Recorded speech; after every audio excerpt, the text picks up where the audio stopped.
Welcome to the recent research on bicycle facility planning and safety session of the roads and streets. Our presenters are Stephen Gunther and Benjamin Russo.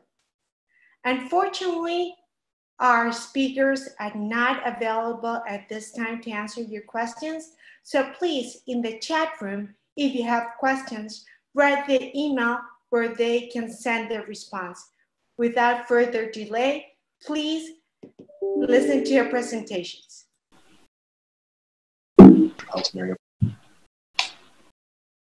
Planning Council, and I'll talk about some of the work that I was doing there in cycling and some of the work that I'd hope to bring here to Flagstaff and communities throughout Arizona. So the title of my presentation is a cycling-focused accessibility tool to support regional bike network connectivity. And so just an overview of this research. It's not much of a surprise, but cycling, increased cycling activity has a number of co-benefits that are related to the environment, health, and economy. Urban cycling rates in a lot of our communities continue to rise with targeted policies and programs. However, overall, the mode share for cycling is still relatively small in the US compared to, especially to Western European countries. And so there's questions of how do we further motivate urban cycling. And I think probably the most prominent or quick solution or easiest solution probably is to increase the provision of attractive cycling routes. These routes are off-street facilities that are typically separated, have some sort of traffic calming techniques or some sort of separation from vehicle traffic, sort of provide the cyclist with a low level of traffic stress. Ultimately, by increasing the provision of attractive cycling routes, we can improve the safety perceptions of cyclists, improve the overall connectivity of our bike networks, and hopefully attract new cyclists. However, I say this is easy, but it costs money, right? And so there's public financial resources that need to be delegated to these efforts. And we need to justify why we're spending on these projects with competing interests at stake. And so it's important to identify which connections provide the greatest connectivity benefit and the corresponding co-benefits. And then also to determine how discrete projects will complement one another to create a more complete bike network for your city or for your region. And so this particular study, as I mentioned, I was back in Boston for the regional government. We were working with the city of Cambridge. Cambridge, like a lot of communities throughout Boston, the United States, Arizona, are working to become more bike friendly. Right, and that means a lot of different things, but I think the city of Cambridge is taking on some aggressive actions to make that an outcome. In April of 2019, the city mandated protected bike lanes to be installed on any roadway that was being rebuilt, expanded, resurfaced, reconfigured. If there was a bike plan for that facility, if there was a bike facility planned for that particular roadway. And so essentially, if you have a road within the city of Cambridge and it's designated in the future to be to have a bike lane on it, and you're going to resurface that, then you need to, when you do resurface, you need to now install a bike lane on that facility. So pretty ambitious goal that got a unanimous decision by the city council there in Cambridge. The previous, or a little prior to that, in late 2018, the city approved the full design of the Grand Junction multi-use path, and this was sort of a central bike infrastructure improvement that the city wanted to kind of hang its hat on and promote, and sort of for this greater connectivity effort. And so the Grand Junction pathway is a proposed shared use path that runs along the Grand Junction corridor, which extends from the Boston University Bridge to the community of Somerville, traversing through Cambridge. This roadway, or this railway, is only used 2 or 3 times a day. Essentially, its function is to service the commuter rail lines within the region. And so there's only one way to get from the northern region and the southern region of the Boston area. And so how they do that is they run cars back and forth over there, and they're usually empty cars just to get the supply up on the northern or southern portion. And this is the way they use it. So it doesn't have a lot of use currently. And so they're hoping to put in a shared use facility that runs along that side of this right of way that would increase cycling activity and ultimately improve greater regional bike accessibility to important destinations. This multi-use path runs along a big employment center in Kendall Square, and also runs right by MIT's campus. So pretty well used area. So the objective of this study was to quantify the destination accessibility improvements for different cyclist types, and I'll talk a little bit about what the different types are in the next slide, but how this quantification could result from the realization of the pathway actually being built and other low stress bike facilities. So just to run over some concepts and inputs for this study, so we're on the same page. So destination accessibility, so when I'm talking about this, I'm referring to the extent to which land use and transportation systems enable individuals to reach a set of activities or destinations by means of a given travel mode. So as an example, from my home location, I can reach X number of employment opportunities by using transit and within a 45-minute travel time. That would be one way that we kind of look at accessibility and measure it. And the nice thing about this accessibility in general and these metrics and why they're being adopted more commonly within regional travel demand models and other planning applications are that they encompass both land use and transportation. And so on the land use side, what were used as our inputs for this study was for employment, we used longitudinal employer household dynamics data for 2015 at the census block level. And then we also wanted to look at labor force, and for labor force, we used 2010 census. That's the most recent information that we have available at a comparable geography at the census block. So that's the land use that we're using for this input of accessibility. And then the transportation component is kind of where the innovation comes in. And so what we used was an open source network route planning engine called Graph-Hopper. We selected this sort of to make our different bike route decisions because it has some flexibility that you can't find in other route planning engines. It's allowed us to sort of get underneath the hood and we could kind of make these different cyclist types. And so the outputs and sort of conditions of this work. And so for destination accessibility, I talked about these different cyclist types. This pulls from Roger Geller, the City of Portland, his work in identifying these different cyclist types that are out there. He did it more qualitatively, but there's quantitative ways also to perhaps reflect these different rider types. So on the one end of the spectrum, you have the enthused and confident cyclist. And so this is a cyclist who will cycle in just about any condition on highly trafficked roadways, in mixed traffic, really riding faster and kind of more direct from point A to point B. And that cyclist is out there, and we don't need a lot of effort to kind of induce them to further travel. They're kind of out there. The trick is sort of how do we get the interested but concerned cyclist to bike more, that individual who would like to cycle, but for safety reasons, personal security, they just choose not to. And so we developed this algorithm to route both for the enthused and confident and for the interested but concerned cyclist type, so we can look at accessibility changes for the different rider teams. We did this from census block to census block, and so we showed the city of Cambridge, the census blocks there, but we also accounted for, I believe, 14 or 15 surrounding jurisdictions, so a really large regional perspective on this. And we were able to model then from each census block centroid to each census block within the region, what's the duration from getting point A to point B for the different cyclist types, and then the route that they choose, what percent of it is traveled on a low level of traffic stress and a high level of traffic stress. And then for the metric itself, there's a number of different accessibility metrics. What we used was this cumulative opportunities approach. And so that's the one that I described where you're counting the number of jobs that you can reach. Here we're looking at it in a certain cycling duration, so 30 minutes, 45 minutes travel time. And then also accounting for what's the percent on your chosen route that the route will be of a low stress facility type. And so then we have this metric and this way of measuring it, and what we're going to do then is look at different scenarios envisioned by the city of Cambridge and the greater community. And so the first scenario comparison we have is just baseline conditions versus the addition of the Grand Junction pathway. So if we didn't do anything else to our bike network from present day or the data inputs from that time to the addition of this, what's the improvements in accessibility that we see. Then we looked at the 2015 Cambridge plan and program that network into our engine and accounted for that. And so then again, toggling on and off, what's the benefit of the Grand Junction pathway? And then finally, we took the third scenario, took the Cambridge bike plan for a city document of a vision of what that city will look like, but then also encompassed what's the regional plan, and that was conducted by my former employer, the Metropolitan Area Planning Council, and their landline vision. So that's the full build out, and then we looked at again on and off what's the added accessibility benefits of the Grand Junction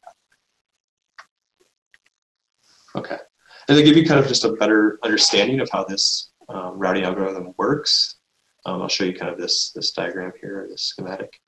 And so you have kind of, nothing's here yet, but when I do populate it, you'll have on the left column here the enthused and confident cyclist. So again, this is the cyclist that doesn't need much reason to go out there and bike right now. They're already out there, sort of. And then you have the interested but concerned cyclist, which is really who we need to bring out if we're going to increase our mode shares and active travel. So looking at the existing conditions, so here's one example. And so if you're coming from, up here is Tufts University, which is located in just outside of Somerville here. And then a pathway that the enthused and confident cyclist type would take to get down to Northeastern University in Boston. So it's a pretty straight shot they're going to take. The green represents a low level of traffic stress, and the red represents a high level of traffic stress. So they're just kind of plowing forward, right? And it's a 30-minute ride for them. So it's a pretty long ride, but you know, if that was all green, probably, you know, pretty interesting and pretty inviting ride.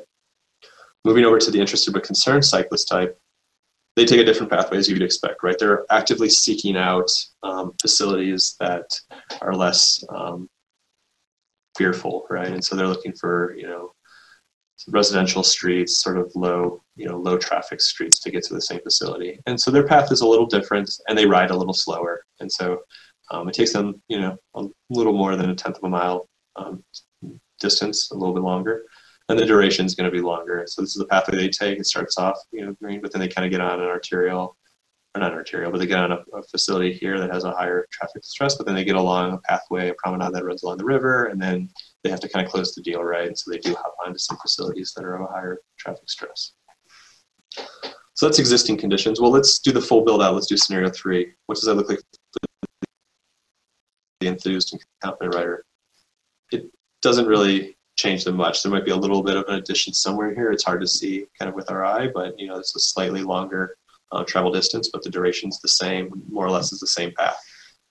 On the other hand, the interested but concerned cyclist now seeks out these new facilities, these new bikeways, and they'll ride a minute longer, and the distance will be longer, but there's fewer stops, so it's not, you know, that much of an increase in the travel duration.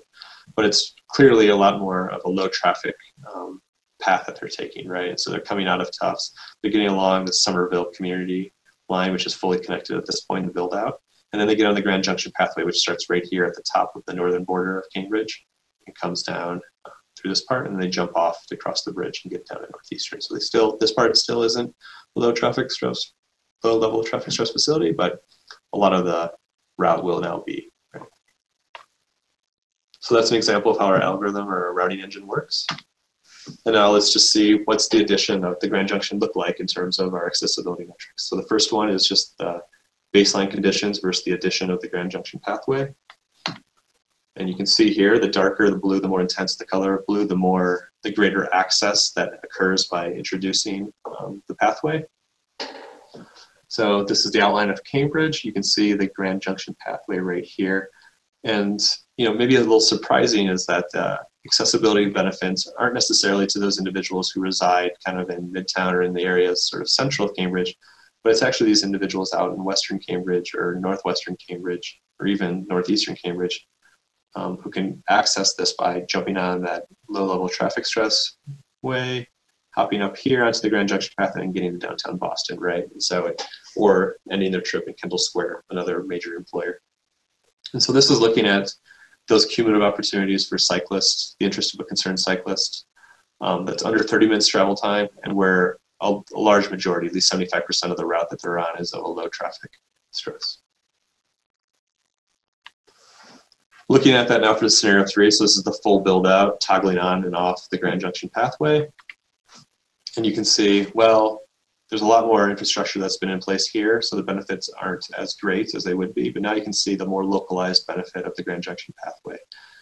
MIT, located right about here.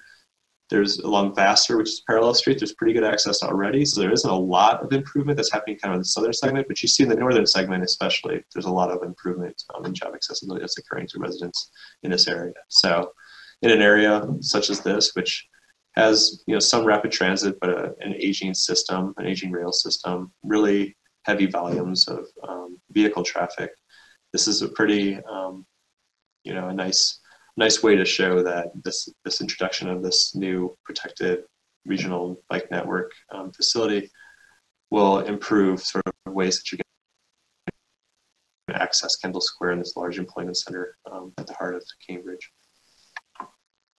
Another way to show that as a plot is we developed these sort of what we're calling time stress matrix. And so, you have different scenarios kind of within there. And so looking at the legend, the paler color is sort of the without scenario. And then the darker color is sort of the addition of the Grand Junction. So you're looking at the differences between those two. And so, in the upper left-hand corner, we're looking at the interested but concerned cyclist, and we're looking at the number of jobs that are accessible. This lower right shows kind of, this is everything, all travel times, all travel routes. You wouldn't expect that a lot of job opportunities can be reached from census block to census block. This is from the region going into Cambridge. But however, if you do look carefully, you can see that the ones kind of in darker exceed the sort of threshold. So this is under 15 minutes travel time, over 75% low level of traffic stress.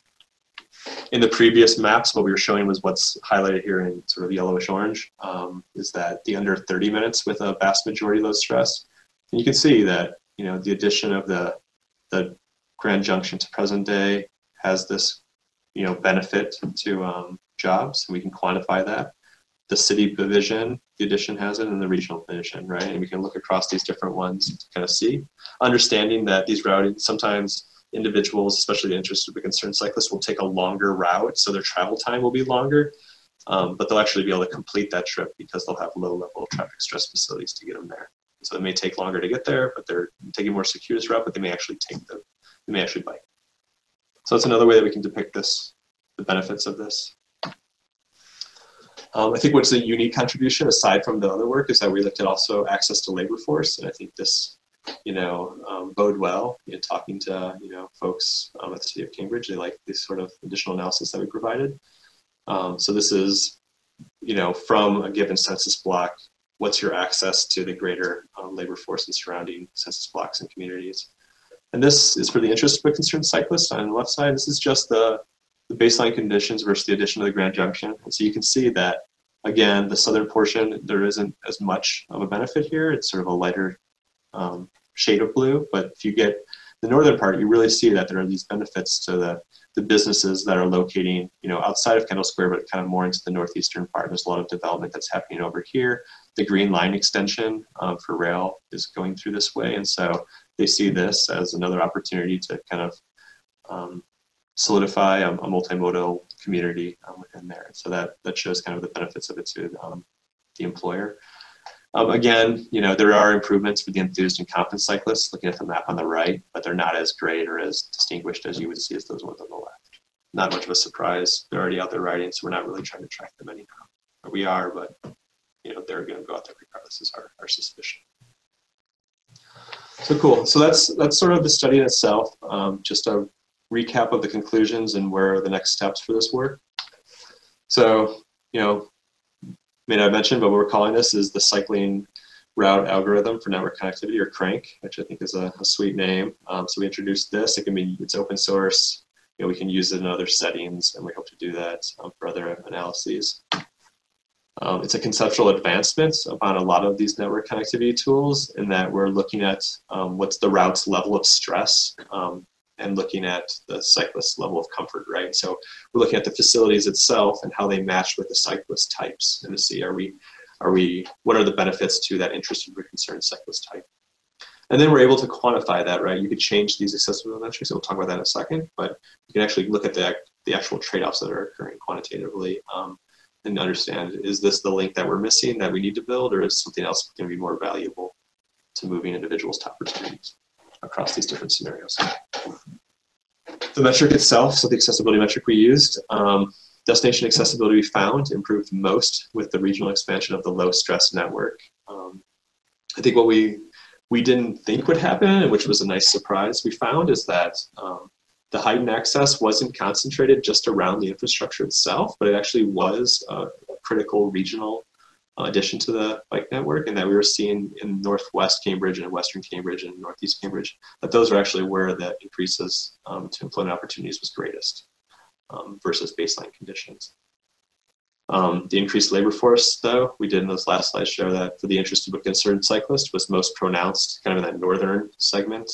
So we are seeing the benefits of that for an employer who's looking to attract new talents to their business.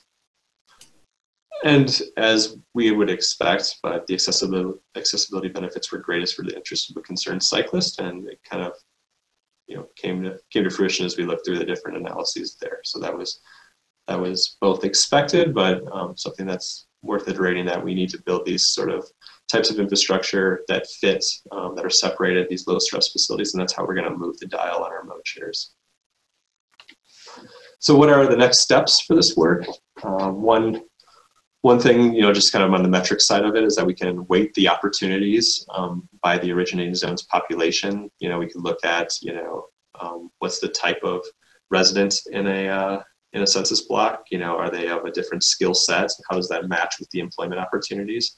We could also incorporate a decay function, knowing that most individuals aren't going to cycle longer than 30 or 45 minutes to get to any destination on a reoccurring basis.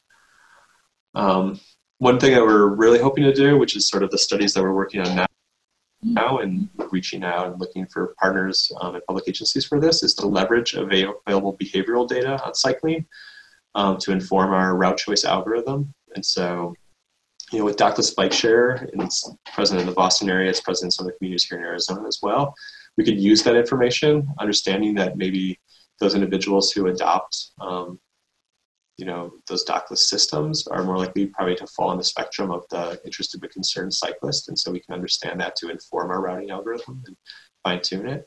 That's something we're looking to do. And then ultimately, we've been in communication with folks in Oregon, also looking to expand it possibly here in Arizona. And so kind of getting different regional contexts to continue to advance this tool, which I think is a pretty promising tool that can easily be transferred over. It's open source. We can provide it for jurisdictions to use this for their regional planning exercises. So great. So with that, I thank you for those of you who tuned in, which would have been in person, but I think this is the next best thing. Since we submitted sort of our abstract and our intent to present here, this work has been published, and there's sort of the information there. I encourage you to go to the link. I do believe it's still freely accessible, but if you have any questions about this or any interest in maybe using it in your community or partnering on research, please don't hesitate to reach out. Again, Steve Kirky, and then my email there, stephen.kirky@nau.edu. So thank you. Thank you very much.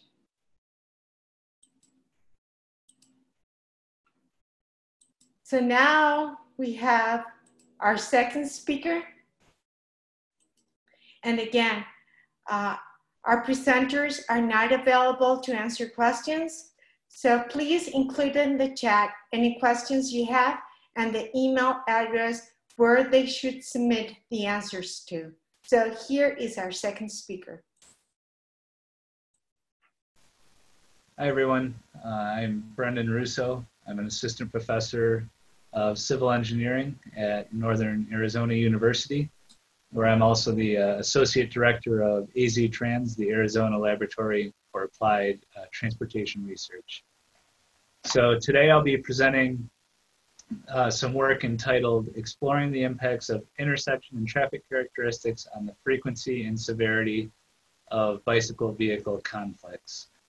Before I get started, I'd like to acknowledge some co-authors on this work, Ed Smaglik, Christopher Aguilar, and Emmanuel James, all from NAU, Dr. Sirisha Kathuri from Portland State University, Nolan Levinson from the New York City DOT, and Peter Kuntz from the City of Portland.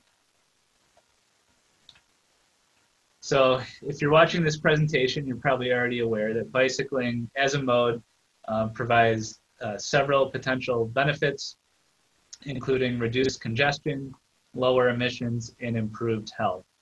But along with these potential benefits, there are some safety implications. So in 2018, we had 857 bicyclists killed in traffic crashes in the US, and that's an increase from the 783 observed in 2017. Bicyclists represent 2.3% of all traffic crash fatalities. 79% of those occur in urban areas, 29% occurred at intersections, and males seem to be overrepresented in terms of bicyclists killed at 86%. So some motivation for the work that I'm going to present today. A recent NTSB report from last year identified improving roadway infrastructure for bicyclists, including at intersections, as one of 3 primary bicyclist safety issues. And in that report, they found that 37% of bicyclist fatalities and 64% of injuries occurred at intersections. With respect to Arizona data, in 2018, we had 1,279 cyclists coded as crash participants. Of those, 24 were killed and 1,182 were injured. Some issues with assessing bicyclist crash data. One is that minor crashes where there's no reported injury are likely to be underreported.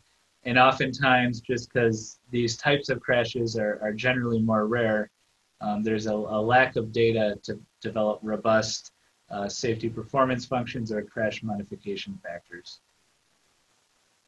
And so instead of using crash data, we can also look at surrogate measures of safety, usually in terms of conflicts, to provide data-driven guidance on intersection treatment performance, specifically with respect to the safety performance with respect to bicyclists. So the objectives for this work I'm presenting today is to look at the potential safety impacts of 2 bicycle-focused treatments. The first is leading bike intervals, and the second is mixing zones. And we're using surrogate measures of safety obtained from video observations to assess these 2 treatments. And I'll talk more about the 2 treatments in the next few slides here. And we're primarily looking at the left or right hook conflict in this study. So in the figure here, you see an example of the right hook conflict where a vehicle is turning right across the path of a through bicyclist. So the first treatment we're looking at here is a mixing zone. And this is an area where vehicles are expected to yield and cross paths with a bicyclist in advance of the intersection. So you can see in the figure here, we have the bike lane, and the vehicles that are looking to turn right here are then supposed to yield and merge with bicyclists prior to arriving at the intersection. And again, this is meant to mitigate that right hook conflict.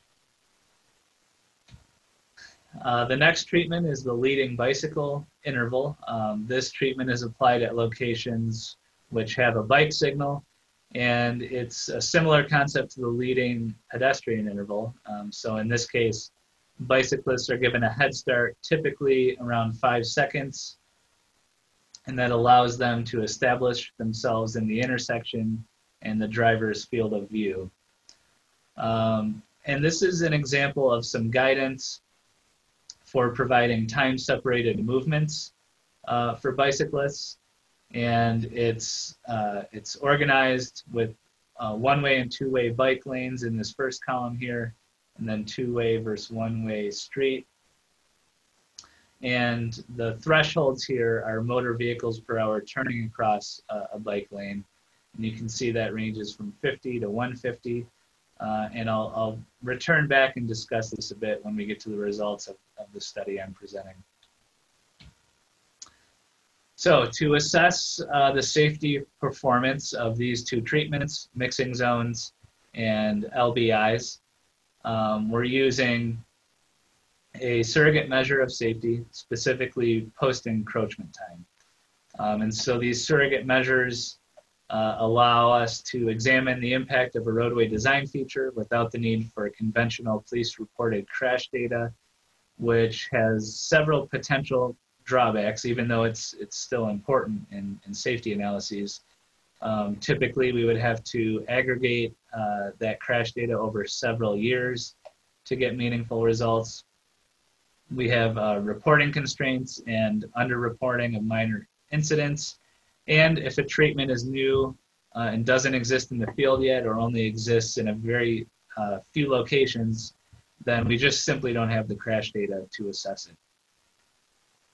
And so we're using post-encroachment time here, and that's defined as the time between the departure of one vehicle from a potential collision point and the arrival of the next vehicle at that potential collision point. So you can see it graphically represented in this figure.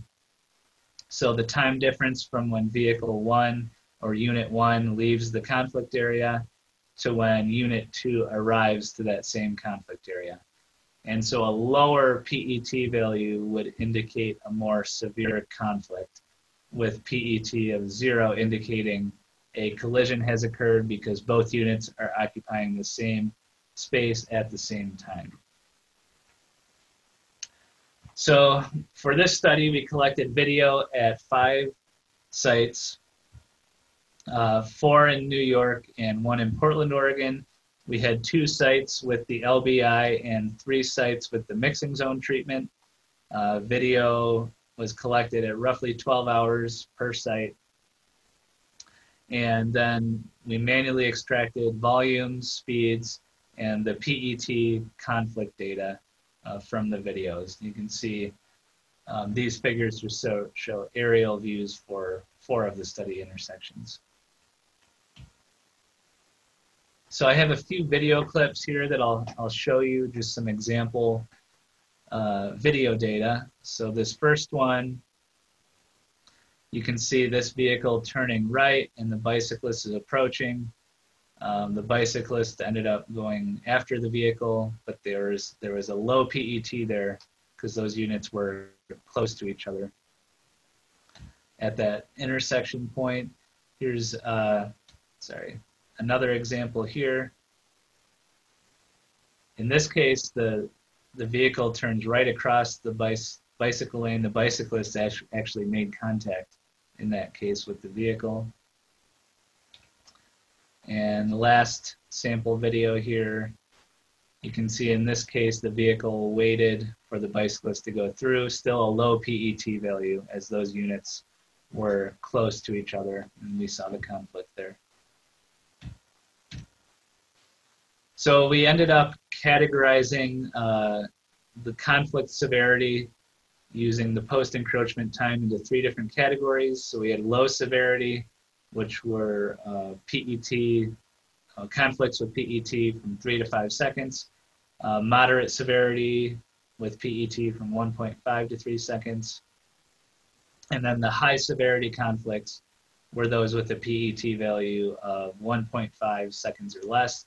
And these severity thresholds are based on previous research literature, which has used PET to assess safety. So after we extracted all the data, we did a few different types of statistical analyses. First, we looked at hourly conflict frequency, and we modeled that frequency using negative binomial regression, which is common in the traffic safety area. If you've heard of safety performance functions, those are generally derived using negative binomial regression. So in this case, we're modeling hourly conflicts as a function of hourly bicycle and vehicle volumes as well as treatment type. We then looked at analyzing conflict severity, and for that we used ordered logit regression. And you can see here we're essentially modeling the probability of conflicts falling within each of the 3 severity categories as a function of treatment type and some other characteristics. So this is the result of our hourly conflict frequency prediction model. And so we have a model constant, and then the parameters that ended up being statistically significant were the hourly volume of through bicycles, the hourly volume of turning vehicles, and the presence of a mixing zone. So we had a mixing zone indicator included in the model.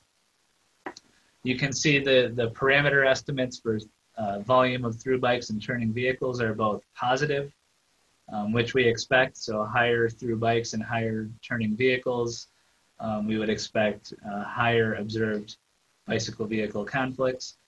The mixing zone indicator had a negative parameter estimate, and so that indicates that all else being equal, when we tended to see a lower hourly frequency of conflicts at mixing zone sites compared to the LVI sites. And so using the results of this model, we can put that into a formula. And so this would be the formula based on the model that we would use to predict hourly conflicts. So we would enter the volume of hourly through bikes, turning vehicles, and 0 or 1 for mixing zone presence. And what we did, we took this formula that's based on the statistical model and plotted that for a range of different bicycle volumes and turning vehicle volumes. And so if you look at this, so the y-axis here is the predicted vehicle bicycle conflicts per hour. And you can see we have a marked increase when we get roughly above 100 through bicycles per hour, and also when we get above 100 turning vehicles per hour, which is the yellow line here. So we see quite an increase when we get above those thresholds, and those are kind of close to the guidance we saw in the table I showed at the beginning of the presentation. So in terms of conflict severity, we have just 2 parameters that ended up being significant here.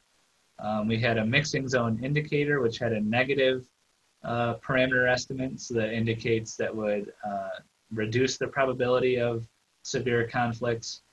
And we had the PM peak hour indicator there, so conflicts observed during the PM peak hour had a positive parameter estimate, which indicates a higher probability of more severe conflicts.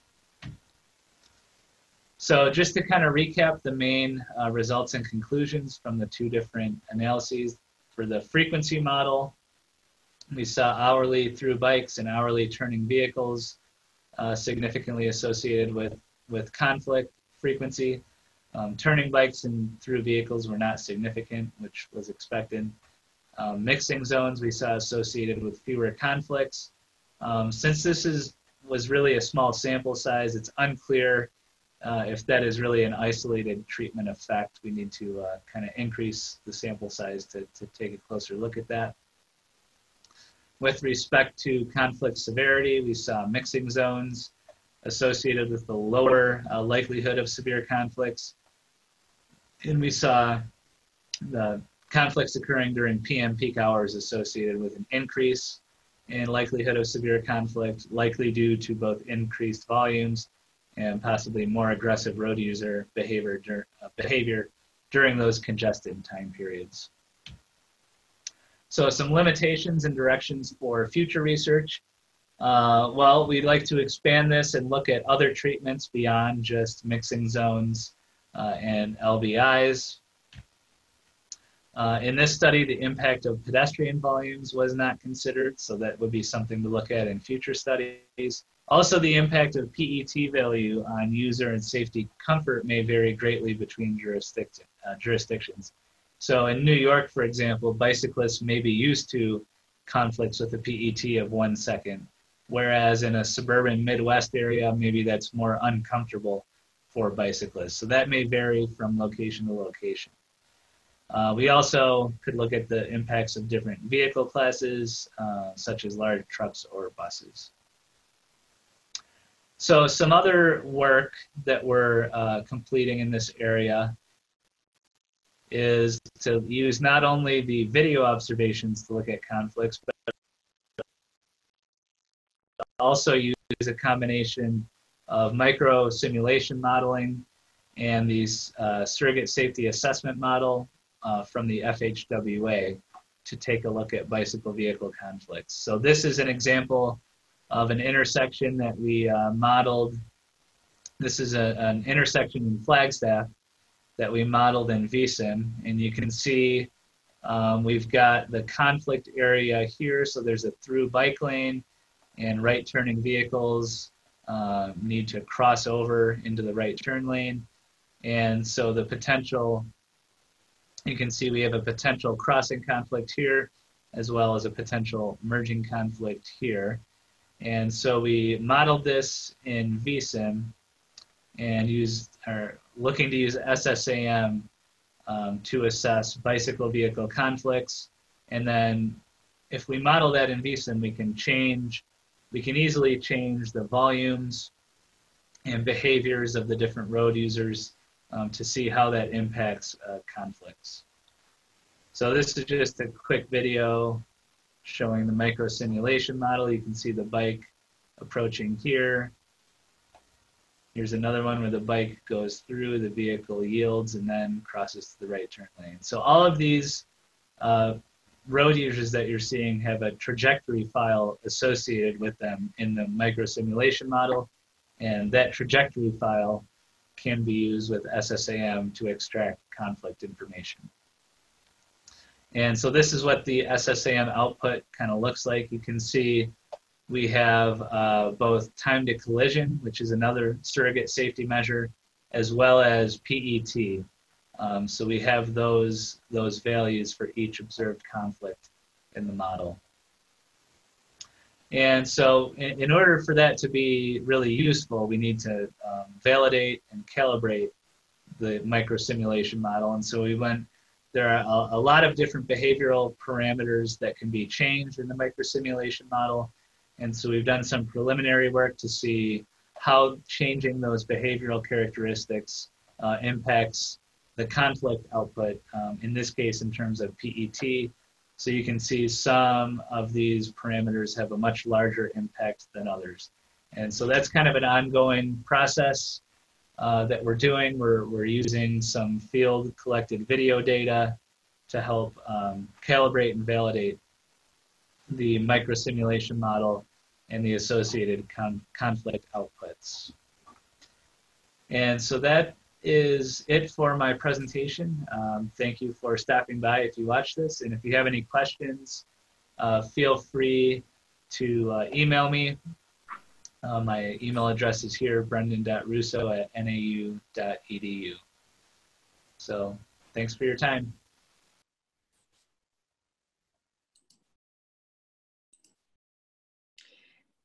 Thank you very much for attending this session. Again, the presenters are not available to take your questions, so please write them in the chat with the email address you want the response to go to.